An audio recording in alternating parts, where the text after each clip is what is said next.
बहुजन समाज को इस देश का हुक्मरान समाज बनाना है। जितना जल्दी हम लोग बना सकें उतना जल्दी हमें अपने आप को तैयार करना होगा। हिंदुस्तान दुनिया के नक्शे पर चमचमाता हुआ वो सितारा जिसने दुनिया को कई अनमोल रत्न दिए। संघर्ष की मिसालें यहाँ तमाम, लेकिन जिनके खून और पसीने से भारत आज का भारत है, उन दबे कुचलों की लड़ाई लड़ने वाले सबसे बड़े नेताओं में आता है कांशीराम का नाम। सपने भीम के पूरे करने की तमन्ना दिल में, घर घर में बहुजनों को जताते हैं मिलने, घर घर में बहुजनों को जताते हैं मिलने। कांशीराम ना तो किसी उद्योगपति के बेटे थे, ना ही वो किसी राजनीतिक परिवार के उत्तराधिकारी थे, और ना ही उनके पास कोई जागीर थी। फिर कैसे वो हिंदुस्तान की तीसरी सबसे बड़ी राजनीतिक पार्टी के निर्माता बन गए। उन्होंने बहुत बहुत मामूली लोगों को उठा के राजनीति में लाए। कोई साइकिल का पंचर जोड़ रहा है उसको उन्होंने टिकट दे दिया, हाँ? कोई बूट पॉलिश कर रहा है उसको उन्होंने वहां का नेता बना दिया। दलित, शोषित, वंचित और पिछड़ों का वो तबका जो अपने वोट की कीमत भी नहीं जानता था, जिनके वोट से सरकार तो बनती थी लेकिन सत्ता का सुख भोगने वाले कोई और थे। पीढ़ियों से सताए हुए समाज में राजनीतिक चेतना का संचार कांशीराम ने आखिर किस तरह किया?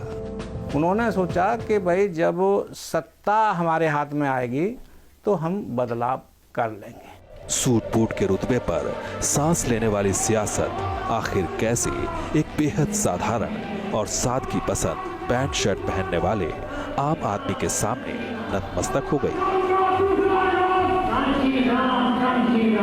देश के बहुजन समाज में वो एक चेहरा कांशीराम ने कैसे ढूंढा जिसने बहुजन राजनीति को सत्ता के सबसे ऊंचे शिखर पर पहुंचा दिया? ये वो सवाल हैं जिनका जवाब जानने के लिए हमें कांशीराम की जिंदगी में उतरना होगा।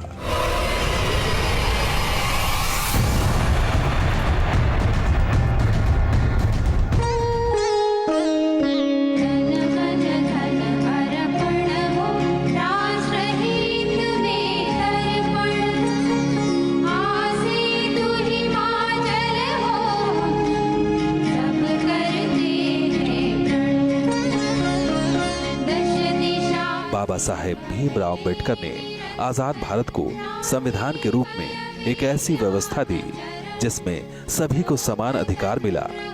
हजारों सालों से वर्ण व्यवस्था का शिकार हुए बहुजन समाज को आरक्षण का हक मिला, लेकिन देश को आजादी हासिल होने के बावजूद दलित और पिछड़े वर्ग के लोग वर्ण व्यवस्था की गुलामी झेलने को मजबूर थे। देखिए, वास्तविकता तो ये थी कि बाबा साहब अम्बेडकर का जब परिनिर्वाण 1956 में हुआ तो उसके बाद उनके उत्तराधिकारी उस प्रकार उस आंदोलन को आगे ले नहीं पाए। अम्बेडकर के महापरिनिर्वाण के बाद ये संकट और बढ़ गया। बहुजन समाज के आंदोलन को दफन करने की साजिश रची जाने लगी। ये आजादी के बाद का वो दौर था जब दलितों और अनुसूचित जाति जनजाति के लोगों को सरकारी नौकरियों में हिस्सा तो मिला, लेकिन समाज में बराबरी का अधिकार अब भी दूर की बात थी।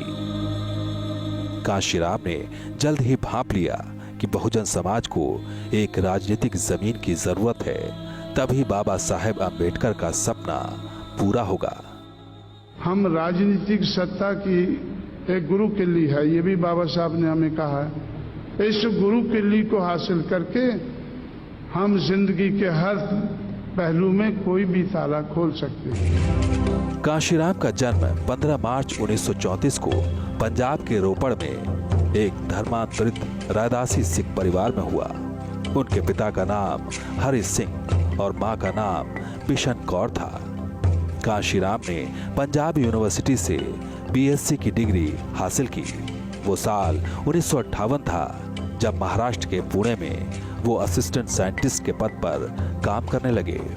लेकिन कांशीराम का जन्म सरकारी नौकरी करते हुए आराम की जिंदगी बिताने के लिए नहीं हुआ था।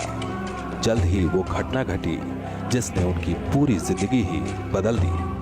बाबा साहब के जन्म दिन को मनाने के लिए छुट्टी की जरूरत थी और एक दलित ने इस पर प्रयास किया तो उन्हें सस्पेंड कर दिया गया और उस आंदोलन को कांशीराम ने आगे बढ़ाया और फिर स्वयं वहां पर ऑर्डिनेंस फैक्ट्री में काम करना उन्होंने बंद कर दिया।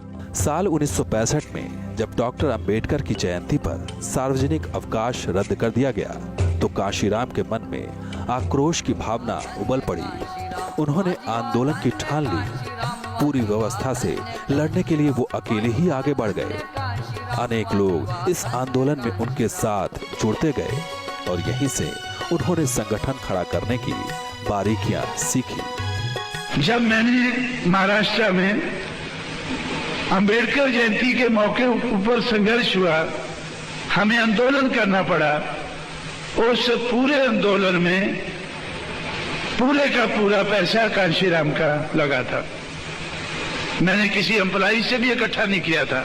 ऐसे नायक बहुत कम हैं जो ये बात दिमाग से निकाल दें कि मेरा व्यक्तिगत परिवार, मेरा भाई भतीजा, मेरा बेटा बेटी, उसके लिए ये सब कुछ करना। बहुजन समाज का बिखराव ही दलित समाज की हालत के लिए जिम्मेदार था।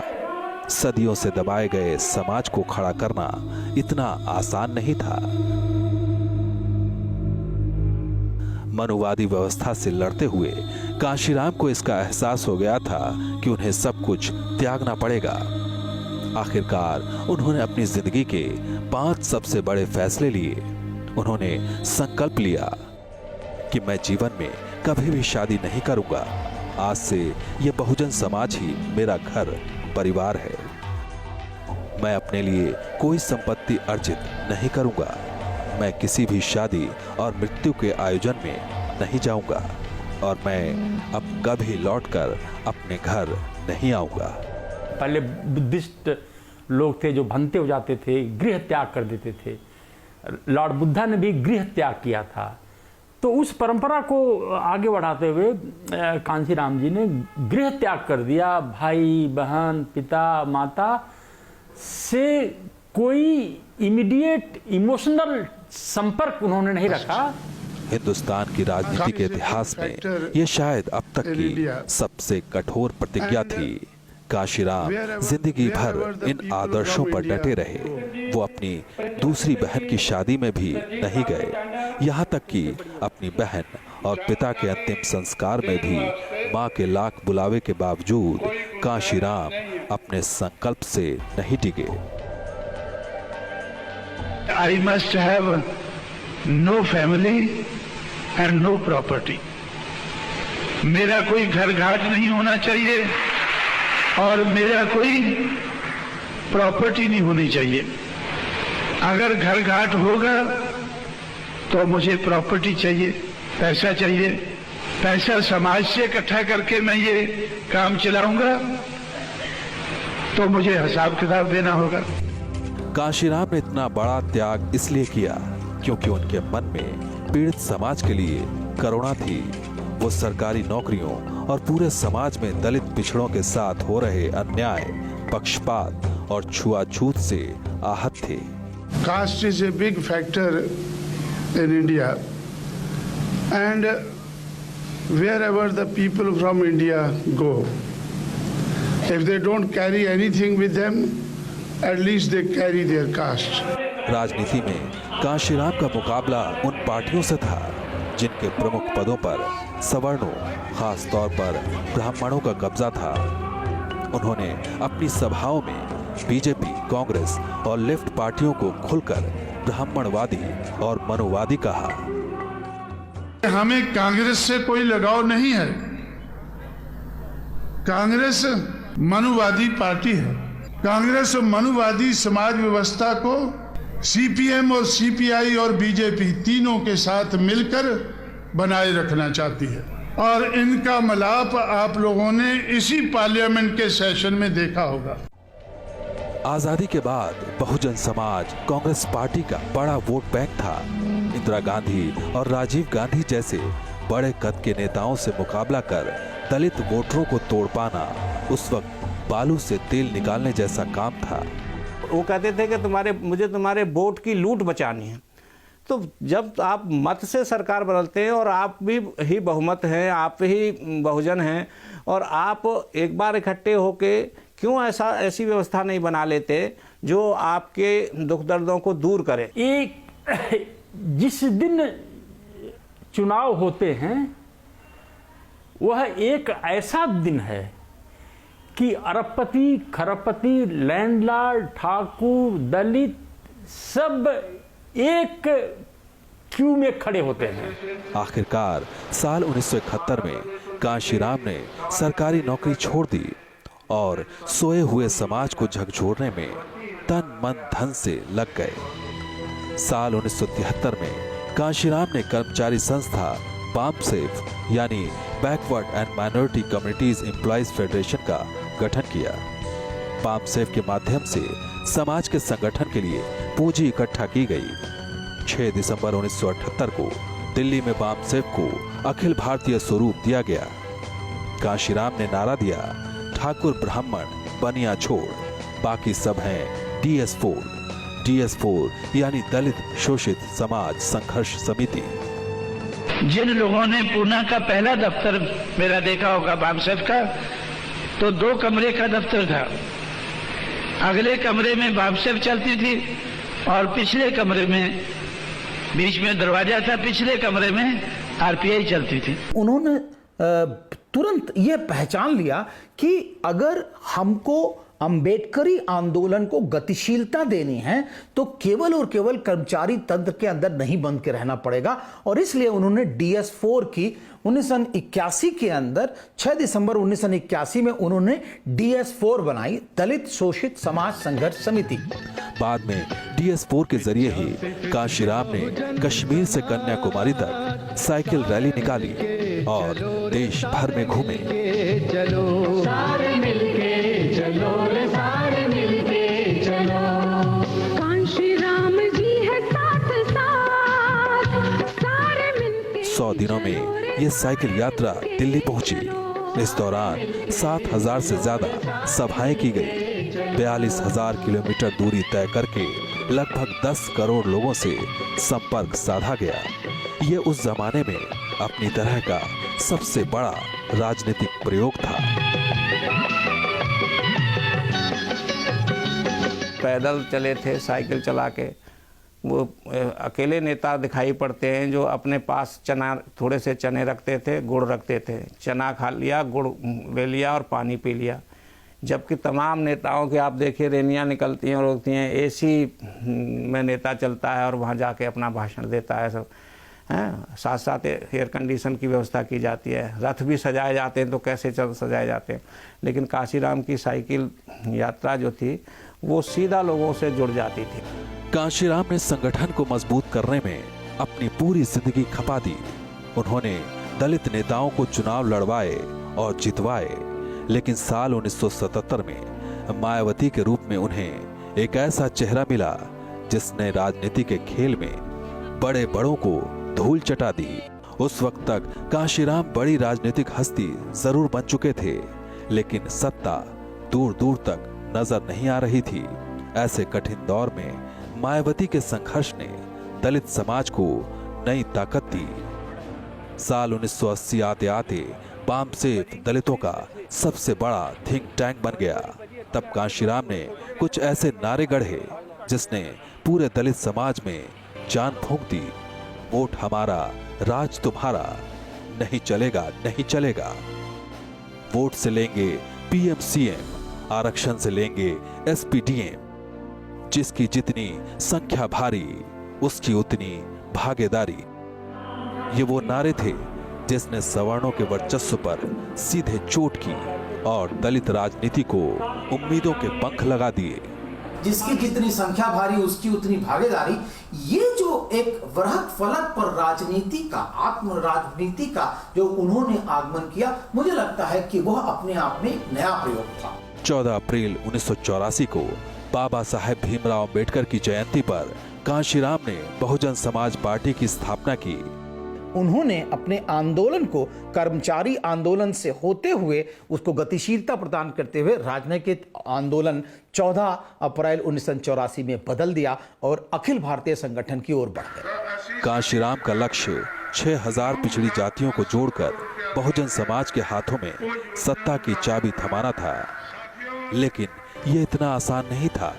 एक तरफ मुकाबले में कांग्रेस पार्टी थी जिसने गरीबी हटाओ नारे के साथ दलितों को भ्रमित कर रखा था, और दूसरी तरफ भारतीय जनता पार्टी से मुकाबला था जिसने राम के नाम पर सत्ता हासिल करने का पासा फेंका था।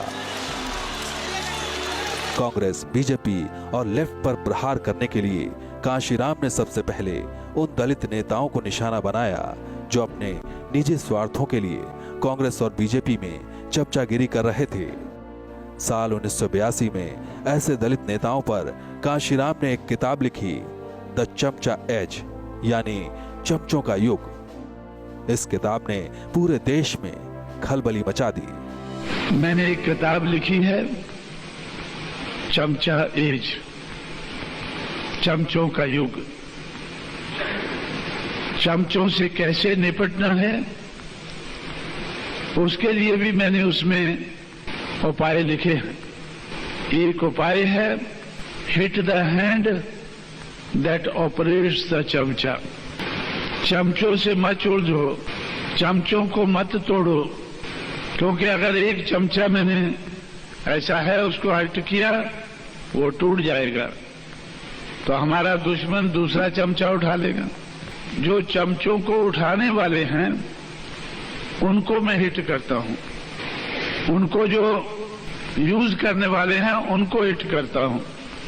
उनमें कितने वास्तविक नेतृत्व करने वाले हैं और कितने चमचे हैं, इसलिए उन्होंने चमचा एज नाम की किताब लिखी। उन्हें इस बात को, मतलब शब्द बड़ा हल्का सा लगता है, बचकाना सा लगता है कि चमचा, वो ऐसे कह देते ना ये तो चमचा है, लेकिन ये बहुत गंभीर किताब बन गई। और ऐसा उन्होंने जो सहज रूप में इस बात को देखा कि तमाम लोग जो हैं चमचा बनने में ही अपने को नेता समझ रहे हैं। वो कह रहे थे तुम नेता बनो, चमचा क्यों बन रहे हो। 20 सालों की मेहनत से तैयार की गई बहुजन राजनीति की जमीन पर अब स्वाभिमान और आत्मसम्मान की फसल लहलहाने की तैयारी थी। साल 1981 में कांशीराम ने इलाहाबाद लोकसभा सीट से वीपी सिंह के खिलाफ चुनावी बिगुल फूंक दिया। कांशीराम वो चुनाव हार गए, लेकिन उस दौरान उन्होंने एक नारा दिया था, वोट से पहले नोट दो। ये नारा सबकी जुबान पर चढ़ गया। इसके 10 साल बाद 1991 में कांशीराम पहली बार इटावा से लोकसभा सांसद बने। मान्यवर कांशीराम को उस समय 81,000 वोट मिले और उन्होंने ये बता दिया था कि मुझे 81,000 रुपए मिले हैं, मुझे इतने ही वोट मिलेंगे। और वास्तविकता में वो बात सही थी कि एक नोट और एक वोट का नारा उन्होंने दिया और करके दिखाया कि जो एक वोट दे सकता है वो हमको एक नोट भी दे सकता है। लेकिन कांशीराम की राजनीतिक विरासत को ऊंचाइयों पर पहुंचाया बहन कुमारी मायावती ने। साल 1995 में 39 साल की उम्र में मायावती सबसे बड़े राज्य की सबसे कम उम्र की मुख्यमंत्री बनी। पूर्व प्रधानमंत्री नरसिंह राव ने तब मायावती को लोकतंत्र का चमत्कार कहा था। लोगों ने कहा कि आप तो हार रहे हैं, कोई सीट नहीं निकल रही है, क्यों प्रयास अपना व्यर्थ कर रहे हैं। उन्होंने कहा अभी हम हारने के लिए लड़ रहे हैं, कभी जीतने के लिए लड़ेंगे। और वह दिन एक दिन आ गया जब बीएसपी को अपने बल पर उत्तर प्रदेश में मेजोरिटी मिली। साल 2001 में कांशीराम ने सार्वजनिक तौर पर घोषणा कर मायावती को अपना उत्तराधिकारी बनाया। साल 2003 में लकवाग्रस्त होने की वजह से कांशीराम सक्रिय राजनीति से दूर चले गए। 9 अक्टूबर 2006 को उन्हें दिल का दौरा पड़ा। दिल्ली में उन्होंने आखिरी सांस ली।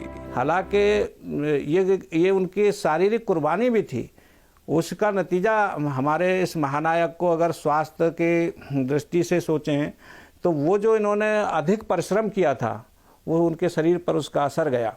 नहीं तो क्योंकि चिंतन की स्थिति की दृष्टि से ऐसे राजनीतिक चिंतन की बहुत ज़रूरत थी। राजनीति के एक युग के समापन पर तब बड़े बड़े सियासी सूरमाओं ने कांशीराम की बेदाग ईमानदार छवि और राजनीतिक संघर्ष को प्रणाम किया था। के प्रति मेरे हृदय में हमेशा बहुत आदर रहा है।